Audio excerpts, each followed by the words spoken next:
오늘 우리가 함께 나누실 말씀은 누가복음 21장 1절부터 4절까지의 말씀입니다. 신약성경 132쪽입니다. 누가복음 21장 1절에 4절까지의 말씀, 우리 다같이 함께 한 목소리로 합독하시겠습니다.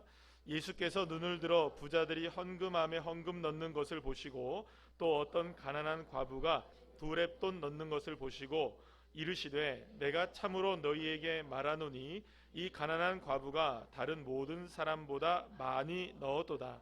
저들은 그 풍족한 중에서 헌금을 넣었거니와 이 과부는 그 가난한 중에서 자기가 가지고 있는 생활비 전부를 넣었느니라 하시니라. 아멘. 여러분 그 역세권이란 말 들어보셨죠? 울산에는 역세권이라는 게 뭐 그렇게 지하철이 없으니까 역세권, 또 숲세권이라는 말도 들어보셨나요? 또 파세권, 그런 말 들어보셨어요? 역세권은 뭐가 가까운 데입니까? 지하철역이나 여기 가까운 데에서 살기가 편한 데를 역세권이라고 하고요. 또 숲세권은 숲이나 뭐 이런 그 자연, 산이 가까워서 이렇게 살기가 아주 뭐랄까요, 좋은 곳, 이런 것을 숲세권이라고 얘기합니다. 또 파세권, 팍세권 뭘까요, 여러분들? 공원이 가까운 곳. 그래서 이런 데가 이제 뭐랄까요, 뭐 좀 뭐 핫하게 뜨는 데라고 얘기를 해요. 근데 여러분 혹시 그 다세권이라는 말 들어보셨습니까? 다세권. 전부 다 가까운 것.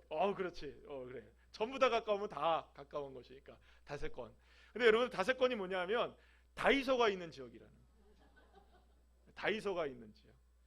최근에는 이 동네에 다이소가 들어오면 그 동네가 핫한 동네라고 해요. 그래서 그 동네 가운데 가장 핫플레이스가 다세권, 다이소가 있는 동네. 자, 우리 교회 길 건너편에 다이소가 있습니다. 그래서 우리 교회도 다세권입니다. 그래서 이 동네에서 가장 핫한 그 핫플레이스가 바로 우리 이 동네가 된다고 말할 수 있어요. 그래서 제가 이렇게 보면 우리 아이들도 물론이거니와 우리 어른 성도님들도 예배가 다 끝나게 되면 모두가 다 참새가 방앗간을 못 지나가는 것과 같이 거의 많은 분들이 오신 김에 교회에 온 김에 어디를 다 들려갑니까? 다이소에 다 들려가서 뭐를 이렇게 하나씩 이렇게 집어가셔요. 집어가셔요. 자, 제가 찾아보다가 재밌는 게 있어서 다이소 증후군이라는 게 있더라고요. 제가 읽어드리겠습니다. 다이소를 발견하면 무의식적으로 들어가 매장을 배회하는 현상으로 흔히 자취생에게 나타나며 딱히 살 거는 없지만 집에 떨어진 게 없나 곰곰이 생각하며 초조해하는 신경질환을 동반하는 증세. 여러분들 중에서도 이런 다이소 증후군을 가지고 계신 분 혹시 있나요? 아니, 제가 얼마 전에 저희 집사람이 얼마 전에 이제 저기 보니까는 다이소 포인트가 꽤 있어요. 그래서 다이소 포인트가 있어서 이거를 사용하라고 문자가 왔어요. 빨리 이제 없어진다고. 근데 무려 그 포인트가 한 1,000원 정도가 쌓였더라고요. 그래서 저희 집사람이 그걸 과감하게 쓰고 왔습니다. 그런데 거기서 이제 직원이 그래 얘기를 하시는 거예요. 뭐라고 얘기하시냐면 포인트 이렇게 많은 사람 처음 봤다고. 그러니까 아마 저희 이제 여기 생길 때부터 이제 그 포인트를 계속 적립했는데 교회 것도 사고 저희 집에 것도 사고 해서 1,000원이 넘으니까 그분들도 놀란 거예요. 그러니까 제가 아마 다이소 증후군이 아닌가 그런 생각을 해보게 됩니다. 여러분, 다이소는요 1,000원이 가치 있는 곳이 되어야 한다는 생각으로 세워진 기업이라고 합니다. 제가 뭐 이 다이소 앞에 있다고 해서 제가 돈 받은 거 전혀 없고요. 뭐 이거 뭐 PPA 뭐 이런 거 아닙니다, 여러분들. 네, 다이소가 1,000원의 가치가 있는 곳이라는 그 기업의 철학을 가지고 세워진 곳이라고 해요. 그래서인지 다이소에 가면 1,000원으로도 얼마든지 살 수 있는 생활에 유용한 물건들이 꽤나 많이 있습니다. 많죠, 그죠? 갑자기 오늘 이 시간에 예배 끝난 다음에 다 저기가 미어 터질 것 같아서 제가 지금 좀 걱정이긴 합니다. 시간차로 가시기 바랍니다. 자, 그런데 여러분들 한번 우리가 생각해 보시죠. 현실적으로 1,000원이라는 가치 클까요? 그렇게 크지 않을까요? 물론 뭐 1,000원의 가치가 적지는 않습니다만 사실 이 1,000원 한 장을 가지고 휘발유 1리터를 못 집어넣어요. 그렇죠? 요즘에 여러분들 1,000원 가지고 과자 한 봉지 사기도 어려워요. 사실 그러니까 요즘 아이들에게 여러분들 1,000원짜리 하나 준다 하면 여러분들 1,000원짜리 주면은 할렐루야 이럽니까? 물론 아이들 1,000원 주면 뭐 그게 뭐 따라서 다를 수는 있겠지만 1,000원 준다고 해서 여러분들 막 기뻐 날뛰면서 막 즐거워하면서 행복해하고 세상 다 가진 것처럼 그렇게 하지 않습니다. 그죠? 그러니까 말하자면 사실은 우리 아이들조차도 이 1,000원이라는 가치를 사실 그렇게 뭐 그다지 중요하지 않게 여기는. 그래서 뭐 어떻게 보면 이 현실 속에서의 1,000원의 가치는 사실은 굉장히 처량한 신세가 아닌가라는 생각을 해보게 됩니다. 사랑하는 여러분, 그런데 비록 이 작은 1,000원이라 할지라도 그것이 가치 있는 전부가 되면 놀라운 일이 일어나게 된다는 것이죠. 그리고 그 이야기가 오늘 우리가 함께 읽은 성경의 말씀을 통해서 함께 나누게 될 이야기입니다. 예수님은 생애의 마지막 시간을 보내시기 위해서 일주일의 시간을 보내시기 위해서 예루살렘이라는 곳을 들어가셨어요. 어디로 들어가셨다고요? 예루살렘에 들어가셨어요.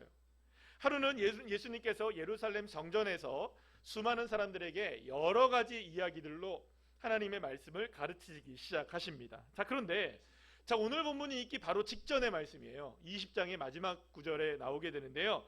예수님이 이런 이야기를 하십니다. 누가복음 20장 46절 47절 말씀을 우리 다 같이 한번 읽어볼까요? 시작. 긴 옷을 입고 다니는 것을 원하며 시장에서 문안받는 것과 회당의 높은 자리와 잔치의 윗자리를 좋아하는 서기관들을 삼가라.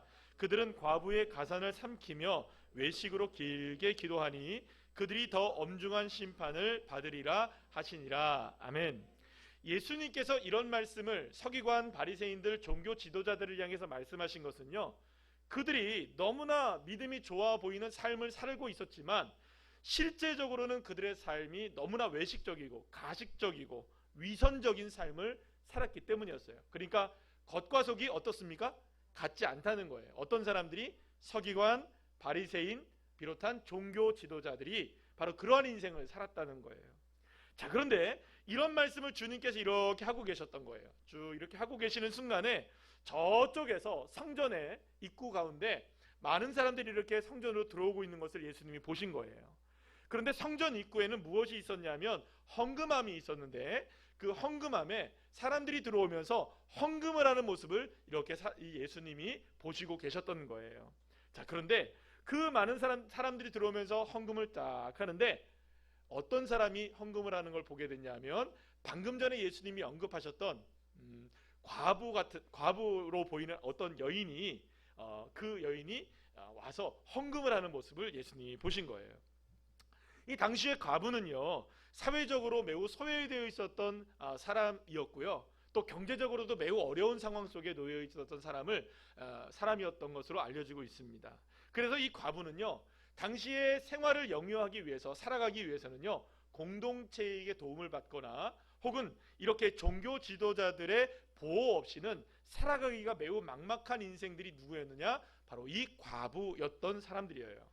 자, 그런데 이런 과부를 보호해준다는 명목으로 어떤 일들이 벌어지고 있었느냐? 과부를 보호해준다는 명목으로 이런 종교 지도자들이 과부의 재산을 먹잇감 삼아 탈취하는 일들이 비일비재하게 일어나고 있었던 거예요. 자, 그러니까 여러분들, 이 과부는 안 그래도 삶이 어려운데 많은 사람들에게 무시당하고 업신여김을 당하고 또 자기가 가지고 있는 것까지 다 이렇게 뺏기고 이렇게 살아가다 보니까 너무너무나 힘겨운 인생을 살아가고 있었던 거예요.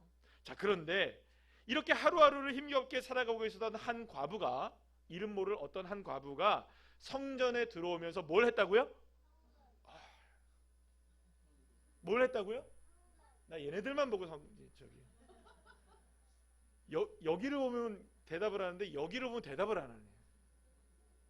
뭘 했다고요?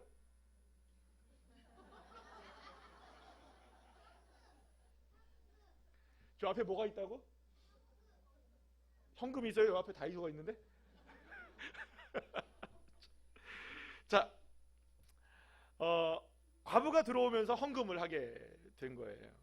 자, 물론 여러분들 이 과부 한 사람만 헌금을 한 건 아니겠죠? 헌금을 하는 많은 사람들이 있었어요. 그 중에 부자들도 있었고 평범한 사람들도 있었고 또 이 과부도 있었던 거예요.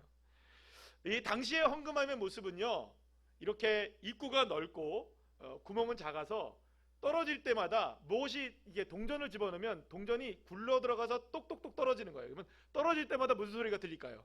땡그랑 땡그랑 땡그랑 소리가 들리게 되는 거예요.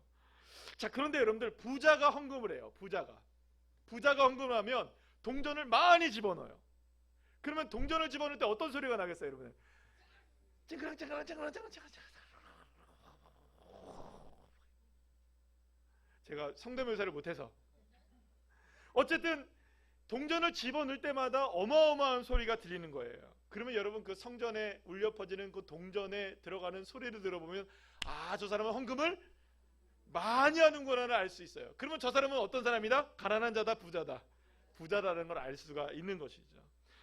그렇게 이제 헌금함에 부자들이 와가지고 헌금을 많이 하는 장면을 예수님이 보신 거예요. 이게 성전에 얼마나 뭐랄까요, 동전 떨어지는 소리가 가득 울려 퍼졌겠습니까? 자, 그런데 그 뒤를 이어서 어떤 한 과부가 성전에 들어와서 헌금을 하게 되었던 거예요. 그런데 앞서 어떤 소리들이 들렸습니까? 쨍그랑 쨍그랑 쨍그랑 딸랑딸랑 하면서 많은 소리가 엄청나게 많이 들리다가 갑자기 그 소리가 싹 사라진 뒤에 그 과부가 와서 헌금을 딱 집어넣는데 소리가 딱 몇 개만 들리느냐? 2번만 들리는 거예요. 땡그랑 땡그랑. 앞서 많은 헌금함에 넣은 부자들과는 달리 겨우 동전 2개, 그리고 우리가 보통 이 랩돈이라고 얘기하는 동전이거든요. 이 2랩돈을 헌금에 넣은 이 과부는 앞서 너무나 많은 소리가 들렸는데 그 해필이면 뒤에 동전을 딱 집어넣는 바람에 여러분들 얼굴을 들지 못한 채 도망치듯 자리를 떠나버리고 말았던 것이에요. 그리고 그 모습을 바라보고 계셨던 예수님이 오늘 본문 3절 4절 말씀을 통해서 다음과 같은 말씀을 하십니다. 우리 다 같이 한번 읽어볼까요? 시작. 이르시되 내가 참으로 너희에게 말하노니 이 가난한 과부가 다른 모든 사람보다 많이 넣었도다. 저들은 그 풍족한 중에서 헌금을 넣었거니와 이 과부는 그 가난한 중에서 자기가 가지고 있는 생활비 전부를 넣었느니라 하시니라. 아멘. 이 과부가 넣은 헌금을 2랩돈의 헌금을 넣었다고 해요. 2랩돈. 그러니까 랩돈이라는 건 뭐냐 하면 그 당시에 통용되고 있었던 화폐 가운데 가장 작은 단위의 동전을 이 랩돈이라고 얘기했습니다. 그러니까 랩돈이라는 동전 몇 개를 집어넣은 겁니까? 2개를 집어넣은 것이죠. 자, 그런데 이 랩돈이라는 것은요, 어느 정도의 가치가 있는 돈이냐? 당시에 이제 하루의 일당이 이제 한 1데나리온이라고 얘기합니다. 따라합시다. 데나리온. 그러니까 1데나리온의 1랩돈이라는 것은 얼마만큼의 가치가 있느냐? 130분의 1입니다. 많게는 130분의 1이고 한 100분의 1 정도로 생각하시면 될 거예요. 그러니까 지금으로 따지자면 여러분들 한 10만 원 정도, 계산하기 쉽게 10만 원 정도를 일당으로 치자면, 하루에 품삯으로 치자면, 그러면 여러분 100분의 1 얼마를 얘기하는 걸까요? 1,000원? 800원에서 1,500원 정도 사이의 금액을 얘기한다고 해요. 그러니까 여러분, 이 과부는요, 실제로 1,000원이 조금 넘는 돈을 헌금함에 집어넣은 거예요. 자, 그런데 예수님은 이 과부의 헌금이 다른 부자들이 넣은 헌금과는 비교할 수 없을 정도로 많은 헌금을 했다라고 말씀하셨던 것이죠. 여러분, 한번 생각해 봅시다. 물론 1,000원이 제가 이제 이 중에 나중에도 계속 지금 말씀을 드리고 있고 나중에도 말씀드리겠지만 1,000원이 아주 하찮은 돈이라고 얘기하는 게 아니에요, 여러분들. 여러분 생각해 보세요. 기껏해야 2,000원 정도, 1,500원, 2,000원 정도의 헌금을 한 헌금을 많은 헌금을 했다고 할 수 있을까요?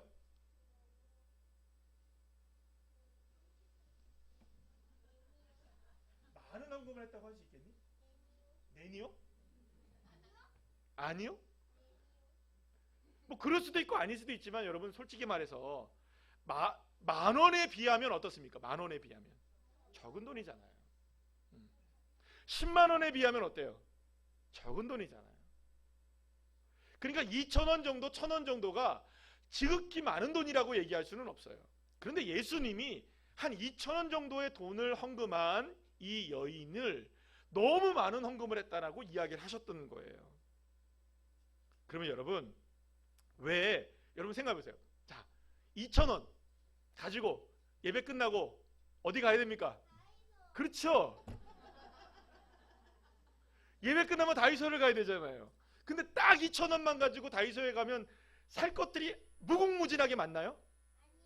그렇죠. 그래요, 여러분들. 2,000원이라는 돈을 가지고 다이소에 가면 살 거는 있어요. 그런데 내가 원하는 거를 사지 못할 가능성도 있다는 거 기억하시기 바랍니다. 네. 그러니까 여러분들 2,000원을 가지고도 다이소에 가면 우리가 원하는 걸 살 수가 없는 돈의 가치예요. 자, 그런데 왜 예수님은 이 과부의 2,000원 정도의 헌금이 이 두 렙돈이 다른 부자들이 드린 헌금과 비교했을 때 많은 헌금을 했다고 예수님이 얘기를 하셨던 것일까요? 여러분, 그것은 단순하게 액면가, 액수에 관한 문제가 아니었던 것이죠. 물론 여러분, 부자가 많은 헌금을 한 것은 분명해 보여요. 어쩌면 자신이 가지고 있었던 거의 대부분을 헌금한 사람들이 있었을지도 모릅니다.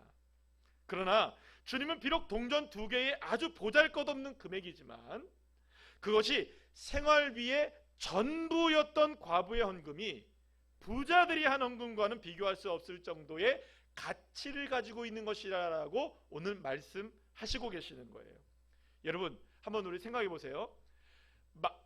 더 많은 것들 중에 많은 것을 드리는 것이 쉬울까요? 아니면 비록 비교할 수 없을 정도로 적기는 하지만 적은 것 중에 전부를 드리는 게 쉬울까요? 1번. 무거워서 요즘에는 계좌이체가 있단다. 자, 여러분 한번 생각해 보세요. 사실은 여러분, 이게 이제 문제인 거예요. 전부 중에 전부를 드리는 게 쉬운가?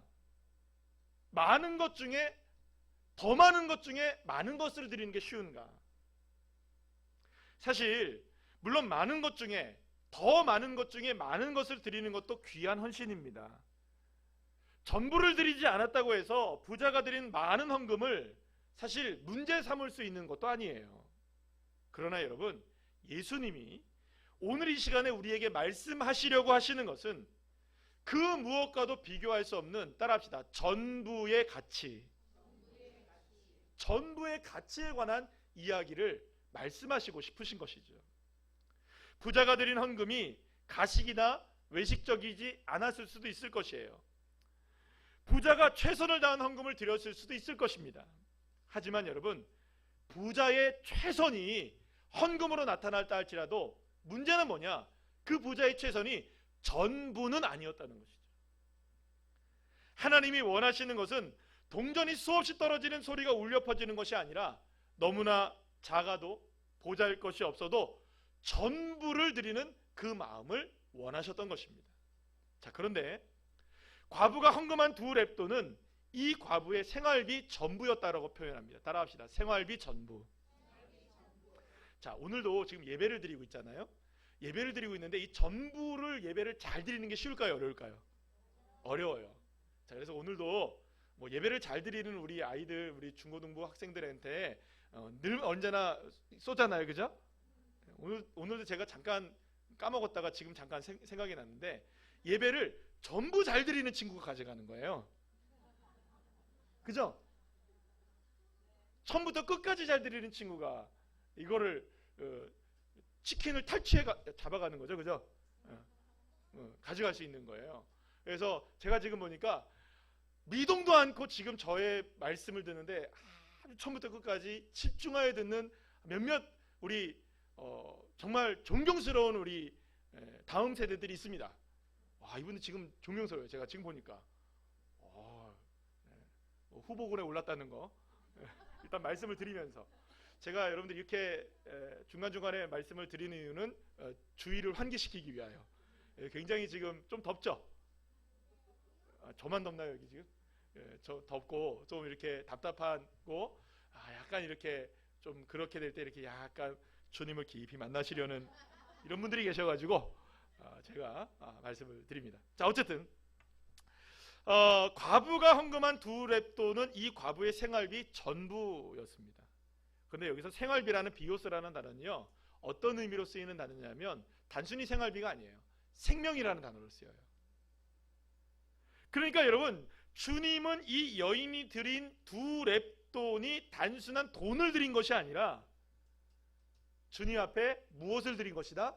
생명을 드린 것이다 라고 말씀하고 계시는 것이에요. 그렇습니다. 과부는 적은 돈을 헌금을 했어요. 그러나 비록 액면가로는 2,000원에 불과하지만 그 2,000원이 과부에게는 전부였고 생명이었던 것이죠. 사실 예수님께서 예루살렘에서의 마지막 한 주간을 보내시면서 사실은 하셔야 할 말씀들도 많고 또 만나야 될 사람들도 많았을 것이라고 생각이 들어요. 왜냐하면 마지막 며칠밖에 안 남았으니까, 일주일밖에 안 남으셨으니까. 자, 그런데 수많은 말씀들을 하셔야 되는 그런 상황 속에서 굳이 예수님이 헌금이라는 주제를 가지고 이 이야기를 하셨던 것에 사실은 우리가 의아해할 수도 있어요. 왜 주님이 굳이 이 순간에 헌금에 관한 이야기를 하셨을까? 그러나 여러분, 예수님이 부자와 과부의 헌금을 비교하시면서 이야기하신 것은 오늘 우리가 드리는 헌금 생활에 관한 부분이 어떠해야 하는지에 대한 일종의 가이드라인을 제시하시기 위한 그런 이야기가 아니라는 것을 먼저 여러분들 기억하셔야 됩니다. 물론 헌금에 대한 교훈이 아닌 것은 아니에요. 그러나 여러분, 만약에 예수님이 정말로 헌금은 이렇게 해야 한다라는 것을 말씀하시기를 원하셨다면 부자가 드린 헌금만으로도 얼마든지 헌금의 중요성, 헌금의 자세, 헌금할 때는 어떻게 해야 되는지 그런 이야기를 하실 수 있을까요? 없을까요? 있어요. 오히려 여러분, 2렙돈이 헌금을 기준 삼아서 이야기하는 게 편할까요? 아니면 많이 헌금을 드린 사람을 놓고 이야기하는 게 훨씬 나을까요? 이야기하는 데는 많은 헌금을 한 사람들을 이야기하는 게 훨씬 더 좋을 수 있을 거예요. 하지만 예수님이 이야기하시고자 하시는 것은 단순하게 따라합시다. 헌금 생활이 아니다. 이거 기억하셔야 돼요. 제가 오늘 이 시간에 왜 어린이 주일에 굳이 이 이야기를 주일날 여러분들에게, 그렇잖아요 여러분들, 헌금에 관한 주제 이야기는 여러분 잘 들어보십니까? 잘 안 들어보십니까? 설교 시간에 제가 한 적이 없는데요. 사실 이 주일 예배 시간이나 이 설교 시간을 통해서 헌금에 관한 이야기를 잘 듣지 않으세요. 그래서 여러분 헌금 얘기 찾아보시려면 뭐 유튜브나 이런 데 찾아봐가지고 뭐 해라 말라 이런 소리 듣고 갑자기 목사님한테 와가지고 목사님 유튜브에서는 헌금하지 말라는데요? 막 따지는 사람이 있어요. 제가 말을 안 해서 그렇지. 사실 왜냐하면 헌금이라는 주제는 설교하기가 굉장히 까다롭고 어려운 주제예요. 뭐가 결부되어 있는 겁니까? 그쵸? 돈이 결부되어 있는 문제이기 때문에 이게 아무리 설교를 잘한다 할지라도 이 문제는 사실 민감한 문제이기 때문에 어려운 주제예요. 근데 굳이 제가 어린이 주일에 헌금에 관한 주제를 가지고 여러분들한테 설교를 하는데, 자, 헌금 이렇게 합시다, 이렇게 설교를 한다면 저 설교 준비하는 거 대단히 어려운게 되는 거예요. 네, 여러분들 다시 한번 말씀드리지만 여기서 지금 얘기하시고 싶은 것은 주님께서 말씀하시고 싶고, 저 역시 이 설교를 준비하면서 여러분들에게 함께 나누고 싶은 말씀의 주제는 결코 헌금 생활에 관한 문제가 아니에요. 그런 의미에서 예수님께서 생활비의 전부를 드린 과부의 헌금을 칭찬하셨다고 해서 오늘 우리들 역시, 자, 우리가 헌금을 하려면 생활비의 전부를 드리지 않으면 주님께서 받지 않으시는 헌금이 됩니다 라는 이야기를 하는 것이라면 이 시간에 여러분들 다 일어나서 집에 가실 것 같아요. 그렇죠? 여러분들이 가진 전부를 헌금하셨습니까? 그렇죠? 만약에 이것을 우리가 교훈으로 삼아서 주님이 말씀하시려고 했다면 굉장히 우리에게는 도전적인 이야기가 되고 또 때로는 어떤 분들은 시험에 들을지도 몰라요. 그런데 여러분, 일단은 따라합시다. 안심하자. 일단은 좀 안심하시고, 왜냐하면 주님께서 말씀하시고 싶으신 것은 뭐 우리의 생활비의 전부를 다 헌금하는 것만이 주님께서 기뻐하시고 받으시는 헌금이다 라는 것을 이야기하려고 하는 것이 아니라는 것을 기억하셔야 되는 거예요. 그러니까 여러분, 헌금을 어떻게 해야 하는지에 대한 문제는 예수님이 말씀하시려는 초점이 아니에요. 자, 그렇다면 예수님께서 왜 우리의 신앙생활에 있어서 민감하기도 하고 매우 어려운 주제 가운데 하나인 헌금의 얘기를 굳이 꺼내 놓으셔서 이 이야기를 하신 것일까요? 그것은 과부가 헌금한 그 헌금이, 따라합시다, 전부의 가치. 예, 그렇습니다. 이 전부라는 이 전부의 가치를 설명하고 소개하기 위해서 너무나 중요한 모습이었기 때문이었던 것이죠. 그렇다면 왜 전부의 가치가 그렇게 중요하냐? 바로 전부라는 것은 하나님 나라를 살아가는 삶의 방식에 있어서 가장 중요한 핵심적인 요소이기 때문입니다. 자, 그러니까 예수님은 하나님 나라를 살아가는 삶의 방식은 최선을 넘어서 전부가 되어야 한다는 것을 의미하고 있는 거예요. 따라합시다. 최선을 넘어 전부가 되어야 한다. 다시 한번 시작. 전부가 되어야 한다. 자, 그렇다면 여러분, 전부라는 단어가 어떤 의미인지를 우리가 한번 살펴봐야겠죠? 제가 사전을 찾아보니까 다 같이 한번 읽어볼까요? 시작. 어떤 대상을 이루는 낱낱을 모두 합친 것, 어느 한 부분이 아니라 전체를 의미하는 그런 단어예요. 자, 그러니까 여러분, 예수님께서 하나님 나라를 살아가는 방식이 우리에게 가장 중요한 것 중에 하나가 뭐냐? 어떤 방식을 가지고 살아가야 되느냐? 따라합시다. 전부의 마음을 가지고 살아가야 된다.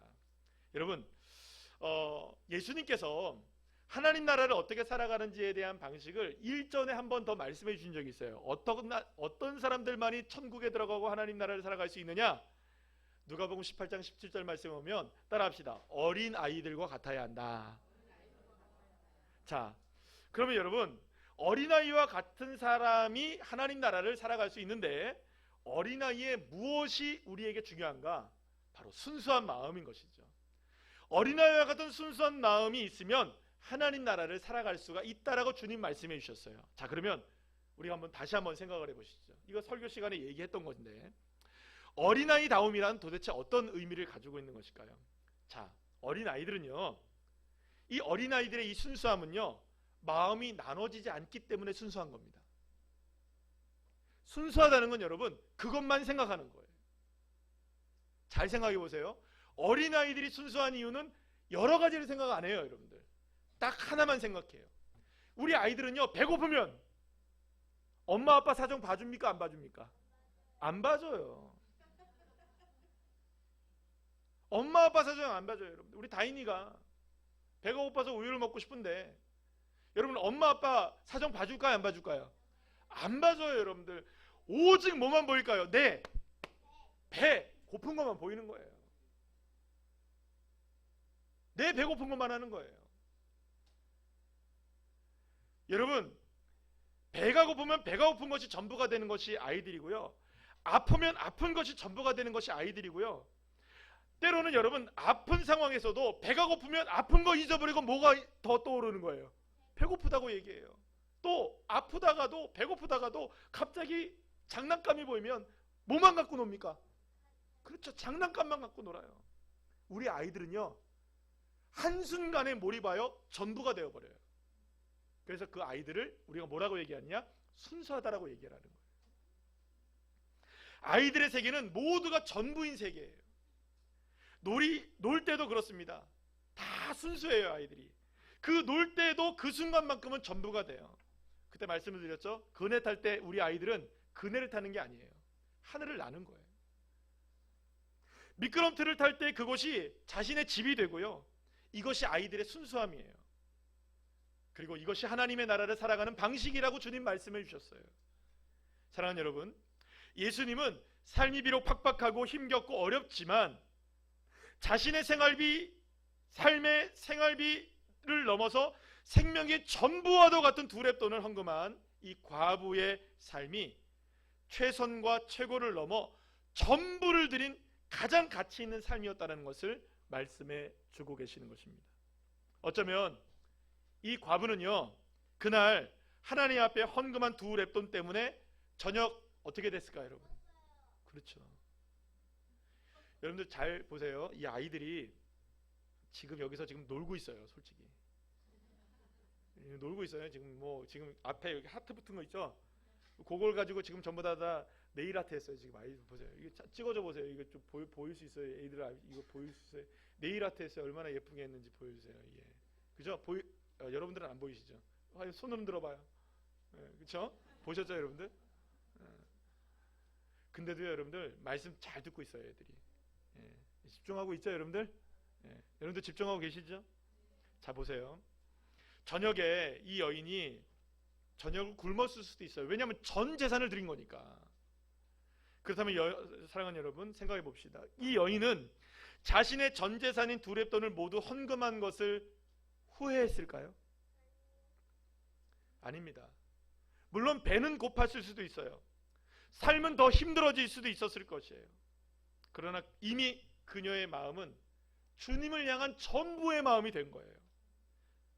그러니 여러분, 눈물 날 일 많고 또 정말로 억울한 일을 많고 배고픈 일을 당한다 할지라도 주님을 향한 전부의 마음이 된 그날만큼은 세상 모든 것을 가진 가장 행복한 시간을 이 여인은 보냈을 것이라고 저는 확신합니다.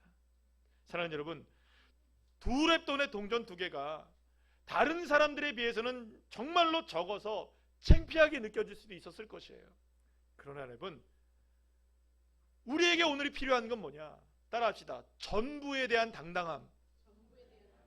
예, 전부를 드린 것에 대한 당당함과 자신감이 여러분들 우리에게 필요한 것입니다. 자, 그러고 보면 성경에 나오는 감동적이고 은혜로운 수많은 이야기들은 모두가 여러분들 최고와 최선을 넘어서 전부를 하나님께 드린 사람들의 이야기라고 말할 수가 있어요. 여러분, 예수님께서 수많은 사람들을 앉혀놓으시고 이 5천 명이 넘는 사람들을 먹여야 되는데 어떻게 그들을 먹일 수 있을까? 여러분들, 5병 2어, 물고기 2마리야 보리떡 5개, 보리떡 5개와 물고기 2마리로 5천 명을 먹였을 때 그 도시락 하나가 그들이 갖고 있었던 뭐였습니까? 전부였던 거예요. 전부. 여러분, 주님 앞에 그 전부를 드리게 되었을 때 하나님께서 역사하시기 시작하시는 것이죠. 여러분, 엘리야가 사르밧에 가서 한 과부의 집에 들어갑니다.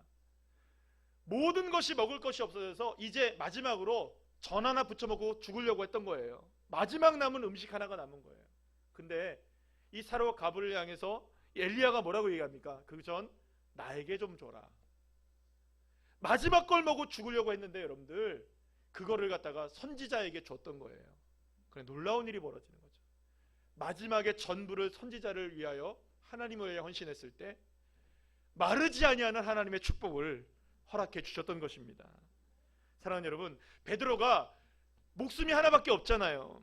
근데 풍랑 속에서 예수님이 물 위를 걸어오시고 계신 걸 보신 거예요. 자, 그런데 자기도 갑자기 어디를 가고 싶은 거예요. 물 위를 걷고 싶은 거예요. 그러면 풍랑 속에 물 위를 들어가면 어떻게 될까요? 생명이 죽죠. 당연히 죽을 수밖에 없죠. 물에 빠지는데 어떻게 안 죽어요? 자, 그런데 여러분들, 자신의 남은 생명 하나를 누구에게 맡깁니까? 예수님께 전부 맡기고 물 위로 나갔을 때 물 위를 걷게 되는 놀라운 기적을 경험하게 되었던 것입니다.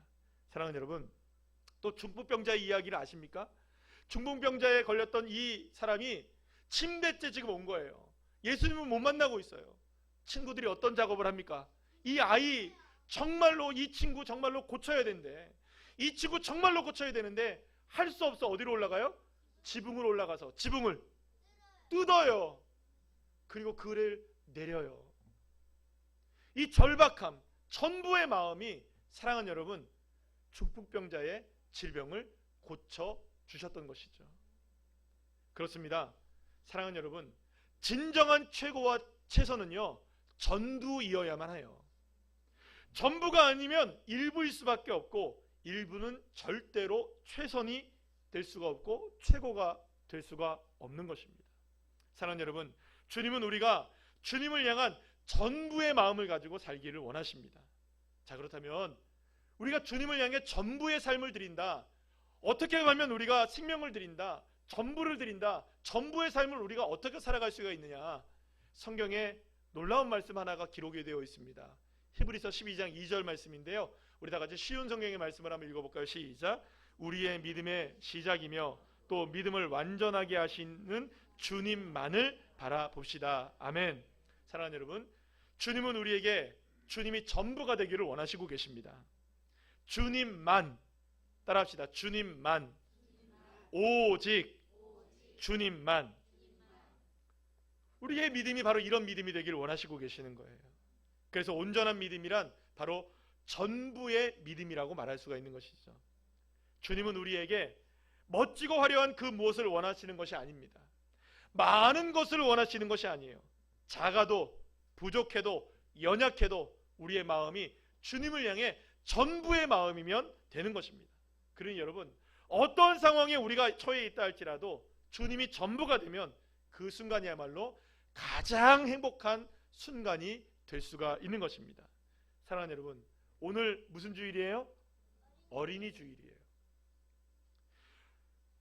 그런데 어쩌면 우리 아이들이 살아갈 세상은 지금보다도 훨씬 더 힘겹고 어려운 시대가 다가올 수도 있을 거라는 생각을 해요. 그러나 아무리 우리 어린 아이들이, 우리 자녀들이 어려운 시대를 살아간다고 해도 사랑하는 여러분, 저는 믿습니다. 우리 아이들 세대들이, 다음 세대가 주님을 향한 전부의 믿음을 가지고 산다면, 할렐루야, 거칠고 험한 바다의 길을 걷는다 할지라도 그 길을 반석으로 만드시는 주님의 능력 가운데 우리 다음 세대가 견고하게 세워지게 될 것을 믿습니다. 자, 그렇기 때문에 우리 아이들에게 물려줘야 할 가장 중요한 유산이 하나가 있어요. 그것은 바로 신앙의 유산입니다. 그리고 그 신앙을 물려주려면 사실 여러분, 내가 먼저 주님을 향한 전부의 인생이 되어야 되지 않을까요? 그것이 바로 자녀를 위해 부모가 준비할 수 있는 최고의 선물이라고 저는 믿습니다. 사랑하는 여러분, 최선도 좋습니다. 최고도 좋습니다. 그러나 전부와는 비교할 수가 없습니다. 그것이 전부의 가치이기 때문이죠. 내 삶의 모든 순간이 하나님의 나라를 걸어갈 수 있는 반석의 삶이 되기를 원한다면 어떤 상황이든, 따라합시다, 어떤 상황이든 어떤 문제 속에서든 주님을 바라보자. 그러면 충분한 겁니다. 주님을 바라보는 순간, 그 순간이 하나님의 나라가 되어지고 주님을 전부의 믿음으로 바라보는 그 순간이 과부의 두렵돈을 헌금한 믿음의 시간이 되는 것이죠. 그때 여러분들, 사랑하는 여러분, 놀랍게도 그 순간이 반석 위를 걸어가는 순간이 되어지는 것입니다. 사랑하는 여러분, 어린아이 같은 전부의 마음으로 주님을 바라봅시다. 그러면 그 자리에 가장 귀한 하나님의 나라가 이루어지게 되는 것을 여러분들 경험하게 될 줄로 믿습니다. 따라합시다. 전부를 드립시다. 주님을 사랑합시다. 할렐루야. 예. 감사합니다.